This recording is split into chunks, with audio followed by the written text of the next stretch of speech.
भारत में एक anti discrimination and affirmative action law बनाना। अभी रिजर्वेशन आपका क्यों बार बार कोर्ट डिसीजन देती है और बार बार जाता है? उसका कारण है कि पार्लियामेंट में रिजर्वेशन एक्ट नहीं बनाया है। अगर एक रिजर्वेशन एक्ट बना के रिजर्वेशन किस किस पोस्ट में होगा, कौन से अपॉइंटमेंट में होगा, अगर रिजर्वेशन को लागू नहीं किया तो पनिशमेंट की प्रोविजंस क्या होगी? अगर ये करके उसको अगर 9 शेड्यूल में डाल दिया जाता है तो जुडिशियल इंटरप्रिटेशन का स्कोप कम हो जाता। नहीं किया। अभी पाटीदार आंदोलन चल रहा है, हमको आरक्षण दो। आरक्षण दिया जा सकता है। सुप्रीम कोर्ट के 50% के डिसीजन के बावजूद रिजर्वेशन दिया जा सकता है, पर उसके लिए आपको कॉन्स्टिट्यूशन और लॉ में, कॉन्स्टिट्यूशन में अमेंडमेंट करना पड़ेगा और लॉ बनाना पड़ेगा, और पार्लियामेंट ये काम कर सकती है।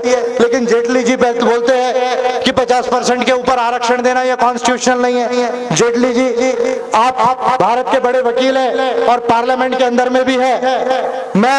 आप चाहो तो मैं आपको बिल बना के देता हूं संविधान के अमेंडमेंट का और रिजर्वेशन एक्ट का, कि ये लॉ पास कर दो, और सुप्रीम कोर्ट ऑफ इंडिया उसको अनकॉन्स्टिट्यूशनल नहीं बोल सकती। लॉ आपको ही नहीं समझता, लॉ इस देश में बाकी लोगों को भी समझता, और हमारा तो कॉपीराइट ही है क्योंकि हम बाबा साहब के बच्चे, हमको ज्यादा लॉ समझता है। तो इसलिए गलत ढंग का लॉ मत पढ़ाओ हमको। अरुण जेटली जी जो है कि 50% से ज्यादा नहीं हो सकता, नहीं हो सकता, सब हो सकता है।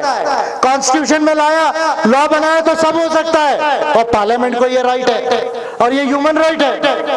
तो anti discrimination and affirmative action law बनाना पड़ेगा।